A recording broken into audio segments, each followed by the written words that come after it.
Hey everyone, I got this incredible story sent to my email just yesterday from someone who found my channel. He asked me to share it anonymously and honestly. After reading it, I knew I had to tell this story during today's Bangkok walk. This is completely unfiltered and raw, exactly as they sent it to me.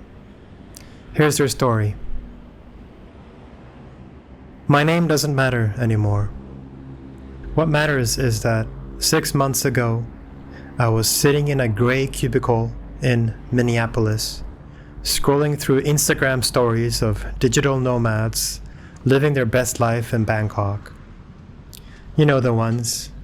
Laptop on a rooftop bar, pad thai for $2, beautiful sunsets over the Chao Phraya River.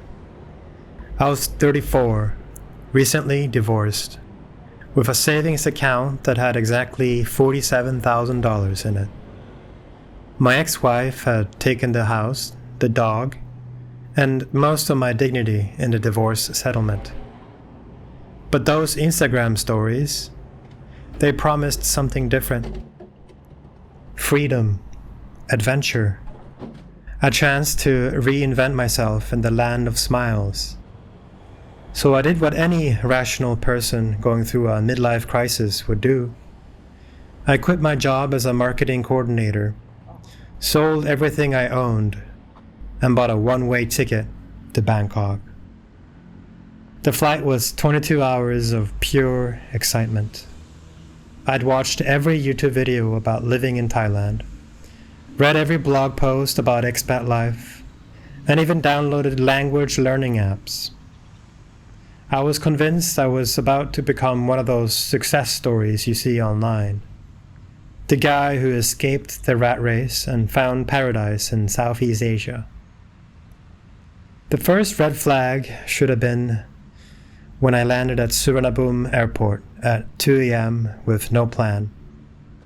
No apartment lined up, and no real understanding of what I was walking into. But the warm, humid air hit my face as I walked out of the terminal, and I felt alive for the first time in years. This was it. This was my new beginning. I jumped into a taxi. Well, more like I was pulled into one by an overly enthusiastic driver who spoke about as much English as I spoke Thai, which was exactly 0 words. The ride through Bangkok at night was like entering another universe. Neon lights everywhere, street food vendors still serving customers at 3 a.m., and an energy that Minneapolis had never possessed in all its frozen glory. The driver dropped me off at a hotel in Sukhumvit that cost me 1,200 baht for the night, about $35. It seemed reasonable at the time. What I didn't realize was that this would be the most reasonable thing I'd pay for during my entire Bangkok experience. Those first 2 weeks were exactly what the Instagram posts had promised. I found a decent apartment in Phnom Penh for 25,000 baht a month, about $700. It was small but modern, with a pool on the roof and a gym that I promised myself I'd use every day. The rent was expensive by local standards, but cheap compared to what I'd been paying in Minneapolis. I spent my days exploring the city like a tourist with unlimited time. I ate street food for breakfast, lunch, and dinner. Mango sticky rice became my religion. I took photos of everything. Every temple, every street art piece, every exotic fruit I'd never seen before. My Instagram stories were fire, and the likes and comments from friends back home fed my ego like nothing else. Living the dream, man, my college buddy Mike commented on a photo of me holding a coconut on a rooftop bar. So jealous, you're really doing it, wrote Sarah from accounting. The attention was intoxicating, For the first time since my divorce, I felt like I was winning at something. I was the guy who had the courage to chase his dreams while everyone else was stuck in their comfortable, miserable routines. I joined Facebook groups for expats in Bangkok. There were thousands of them. Americans, Europeans, Australians, all living what appeared to be amazing lives. They shared tips about the best restaurants, the cheapest massage places, and how to extend your visa. It all seemed so easy, so supportive, so perfect. I even started a small blog called Minneapolis to Bangkok, One Man's Journey to Freedom. My first post got 12 views, which felt like a massive success. I was going to document my transformation from corporate drone to successful expat entrepreneur. I had big plans. During those first 2 weeks, I met other expats at various bars and co-working spaces. There was Jake, a 28-year-old from Canada, who claimed to be running a successful dropshipping business. There was Marcus, a 45-year-old from Germany, who said he was day trading cryptocurrencies. And there was Tom, a 38-year-old from Australia, who was supposedly launching a travel blog that would make him rich. We'd meet up every few days, share stories about our amazing new lives, and talk about our big plans. We were all going to make it big in Bangkok. We were all going to prove that the traditional career path was for suckers. We were the enlightened ones who had figured out the secret to happiness. The bars we frequented were filled with similar stories. Guys in their 20s, 30s, and 40s, all with the same narrative. Escape the West, living cheaply in paradise, building online businesses that would fund their dream lifestyle forever. The energy was infectious, and I bought into it completely. By week 3, the novelty of eating street food every day started wearing off. My stomach, apparently, hadn't received the memo about transformation into a worldly expat. Food poisoning became a weekly occurrence. I spent more time in my bathroom than exploring temples. But I didn't post about that on Instagram. The language barrier, which had seemed charming and adventurous during my first week, became genuinely frustrating.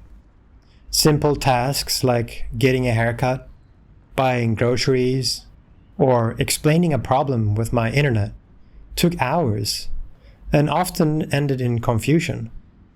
I downloaded Google Translate, but trying to have a conversation through an app made me feel like an idiot. My apartment, which had seemed like such a great deal, started revealing its flaws. The air conditioning barely worked, so my electricity bill was astronomical. The internet was unreliable, which was a problem since I was trying to freelance online. The building's elevator broke down regularly, and climbing to the 18th floor in Bangkok heat became a daily nightmare.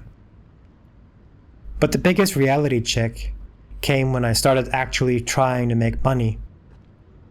My plan had been simple. Freelance marketing consulting, maybe start an online course, build some passive income streams. The laptop lifestyle that looked so easy on YouTube turned out to be incredibly difficult in practice. Finding clients was harder than expected. The time zone difference meant I was working odd hours to connect with potential customers back home.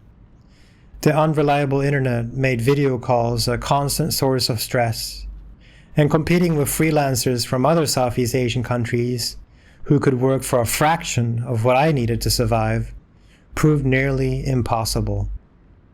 My first month's expenses in Bangkok were shocking. Rent, food, utilities, transportation, visa fees, health insurance, and random costs I hadn't anticipated added up to about $1,800 US. That was supposed to be 3 months of living expenses based on all the "you can live in Bangkok for $500 a month" articles I'd read online. Those articles, I realized, were either written by people who lived like monks or were completely fabricated. Yes, you could eat a meal for 40 baht. But when you're homesick and missing familiar foods, that $15 burger at the American restaurant starts looking really appealing. Yes, you could take public transportation everywhere. But when it's 95 degrees with 80% humidity, that $5 grab ride becomes a necessity, not a luxury. By my second month, I started noticing things about the expat community that the YouTube videos never mentioned. Jake, the successful dropshipper, was actually living in a hostel and borrowing money from other expats. Marcus, the crypto day trader, spent most of his time at the cheapest bars complaining about how the market was rigged. Tom's travel blog had exactly 7 subscribers, and 3 of them were his family members. The Facebook expat groups, which had seemed so welcoming and supportive, revealed their true nature.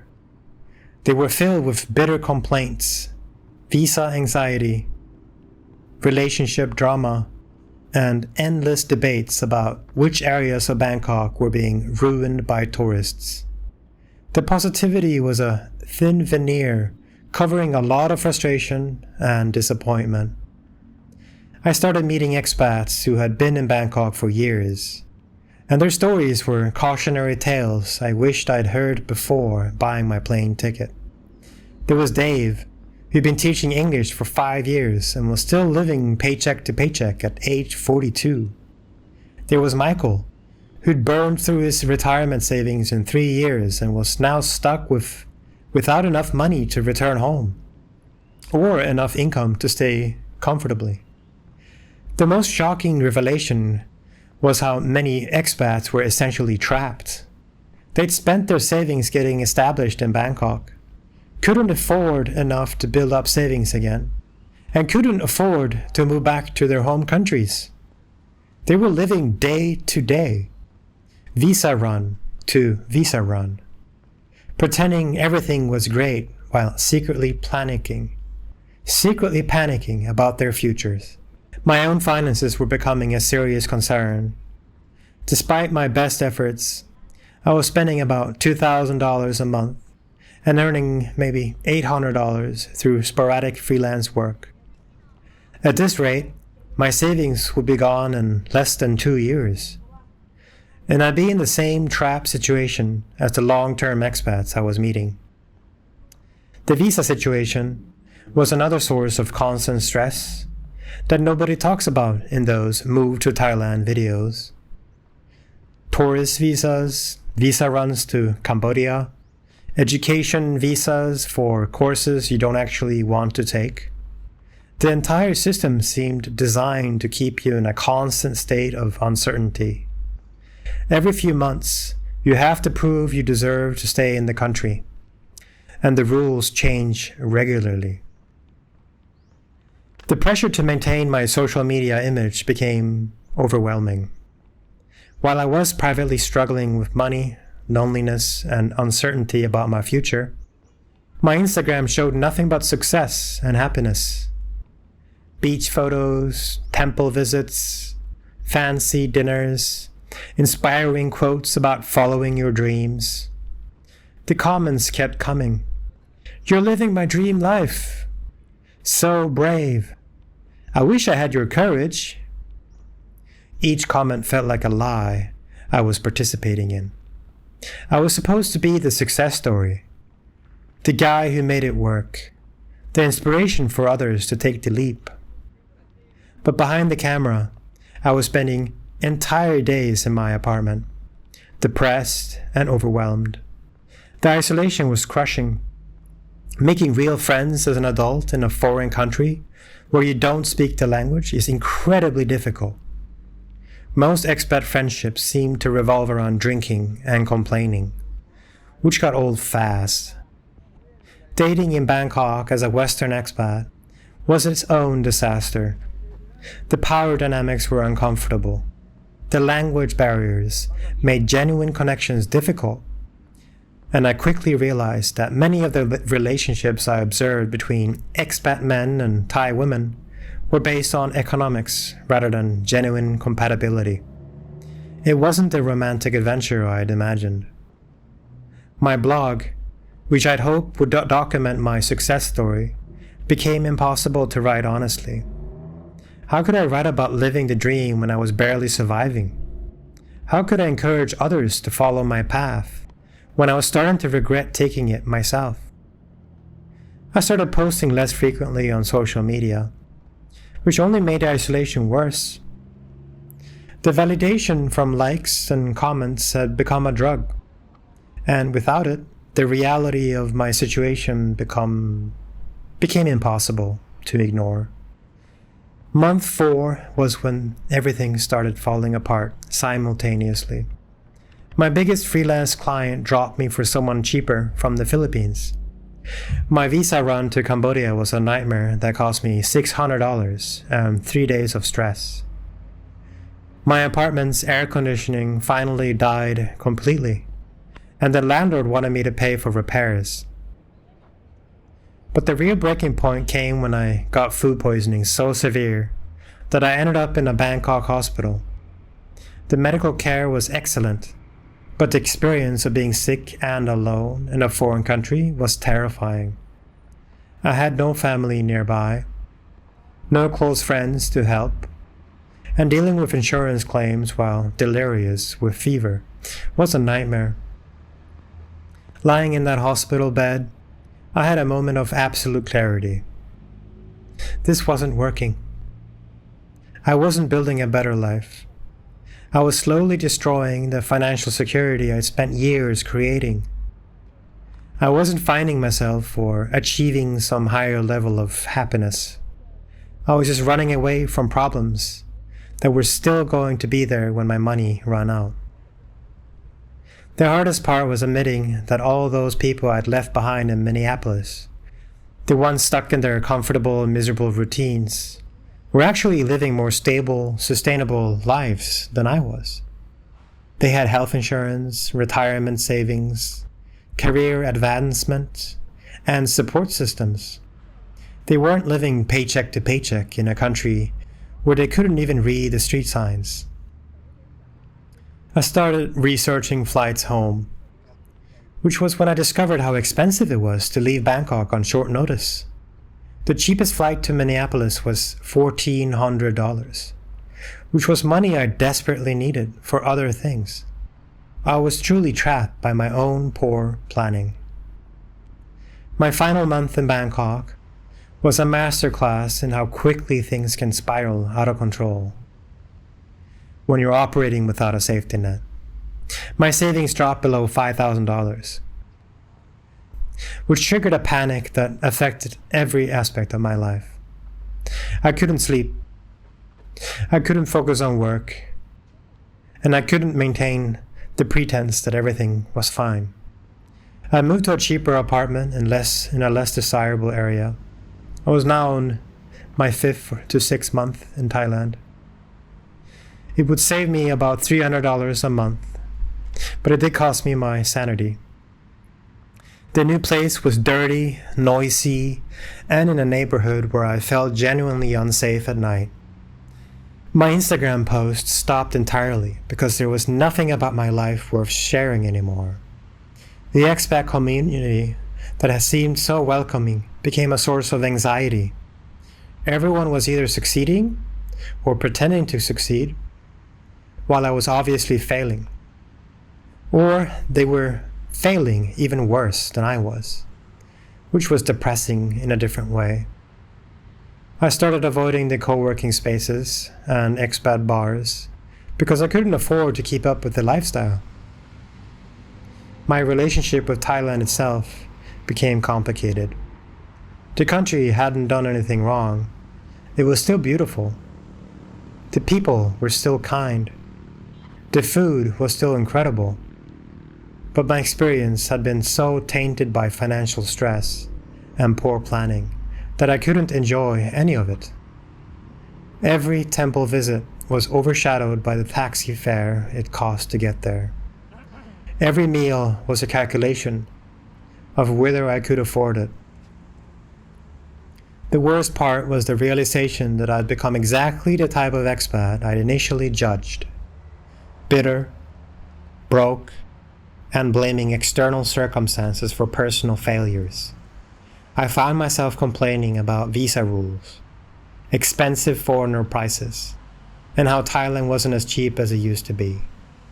I was turning into Dave, a 42-year-old English teacher who'd been stuck in the same cycle for 5 years.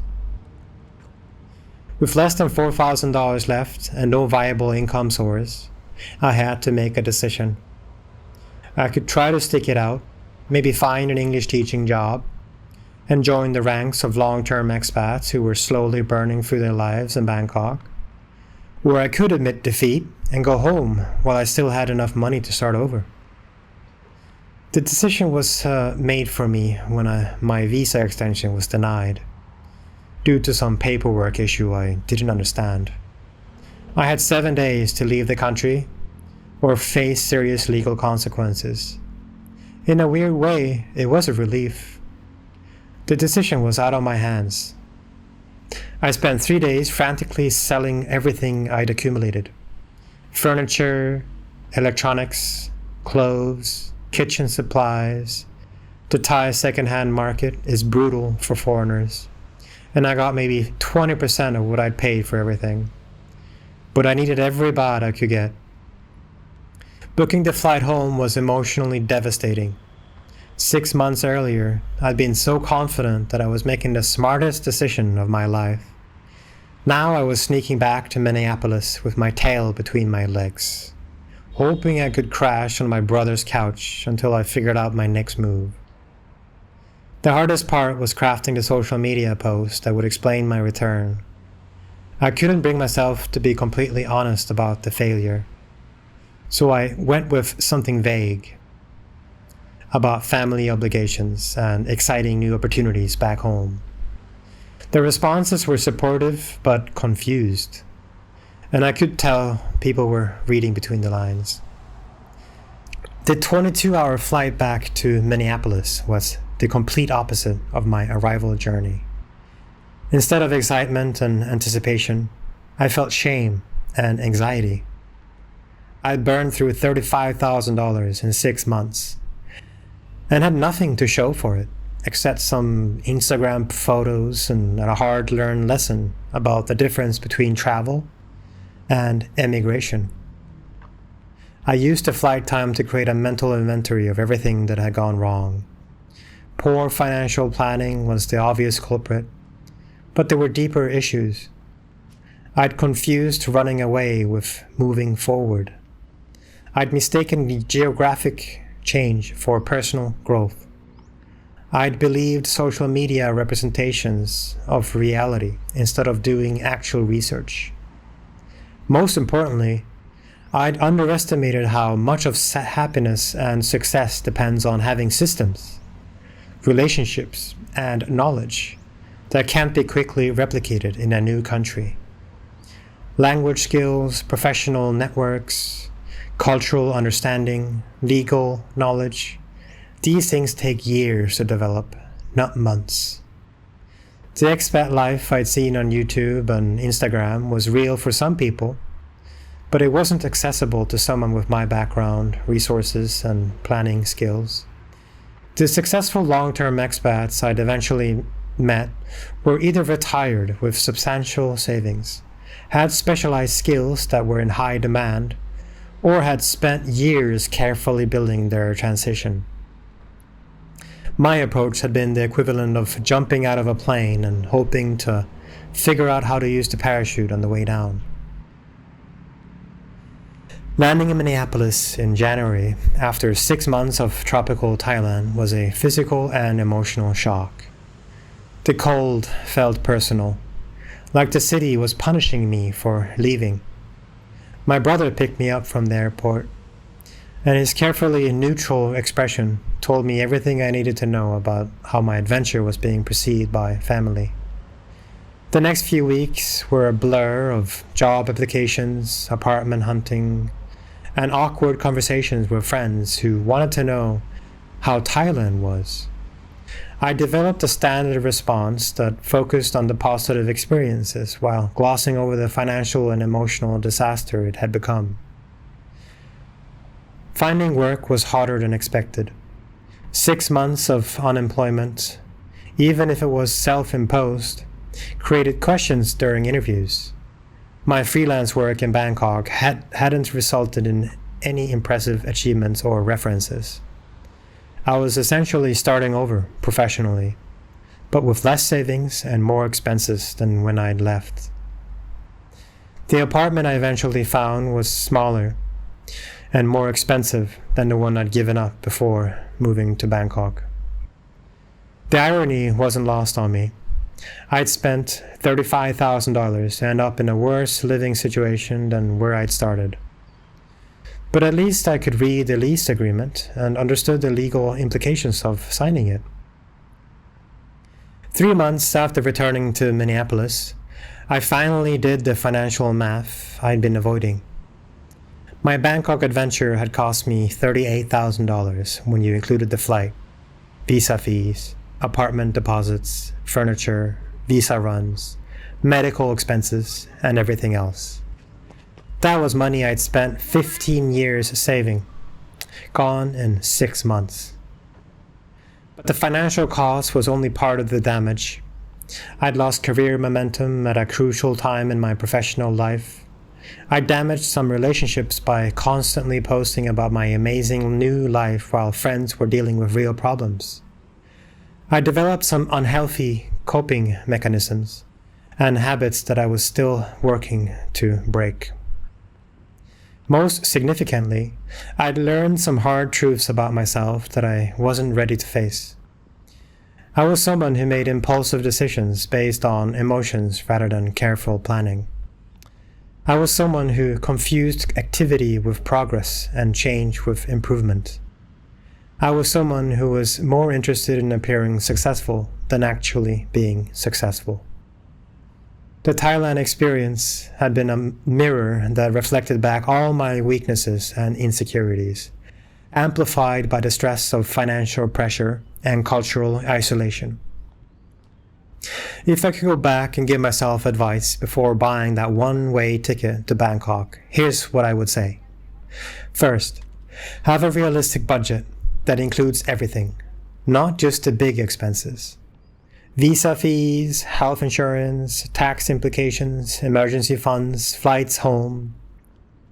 All these costs add up quickly and are often ignored in the living cheaply abroad calculations. Second, have an actual plan for making money, not just hopes and dreams. I'll figure it out when I get there. It's not a business plan.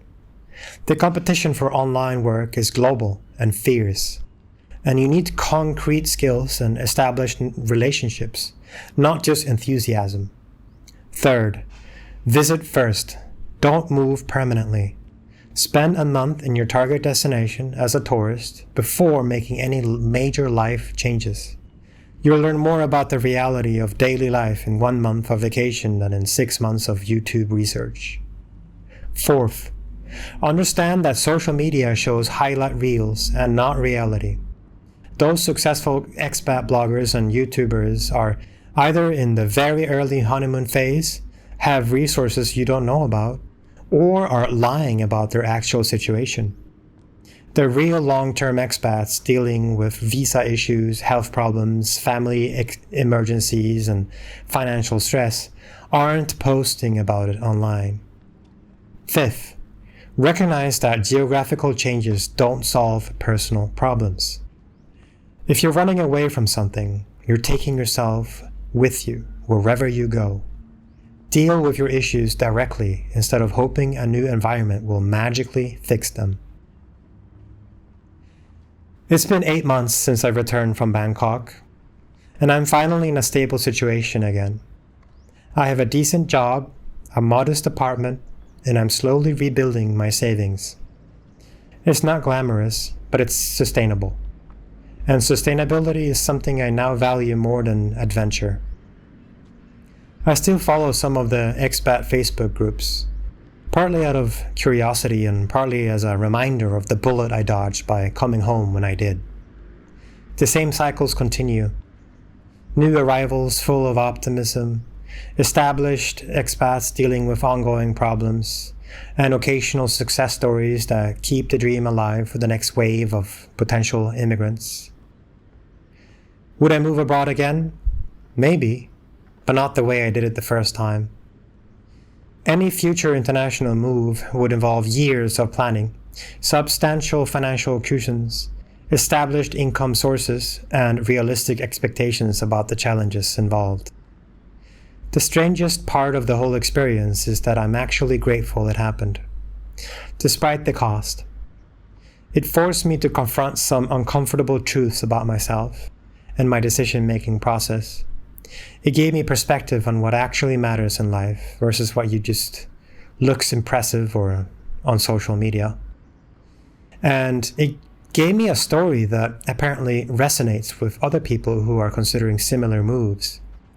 I've gotten dozens of messages from people who found my blog on social media posts about the experience, thanking me for being honest about the challenges. That feedback had been more valuable than any of the likes or comments I got while pretending everything was perfect. The dream of expatriate life in Southeast Asia is real for some people, but it's not as accessible or easy as the internet makes it seem. It requires more money, more planning, more skills, and more emotional resilience than most people realize. It's not a shortcut to a better life. It's just a different set of challenges and trade-offs. If you're considering making a similar move, please learn from my mistakes. Do your research beyond social media. Talk to people who have failed, not just those who claim to have succeeded. Have realistic expectations and comprehensive backup plans.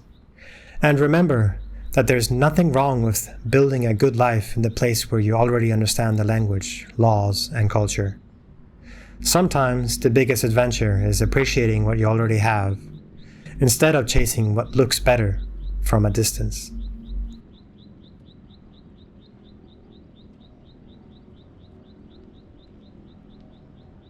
That's the story, exactly as it was sent to me. Absolutely incredible, right? The raw honesty about what really happens when the Instagram dream meets reality. If you're thinking about a similar move, this story should be required reading. What do you think? Have you had similar experiences abroad? Or does this change how you think about the whole digital nomad lifestyle? Let me know in the comments below. And don't forget to subscribe for more real stories from the streets of Bangkok. Thank you for listening.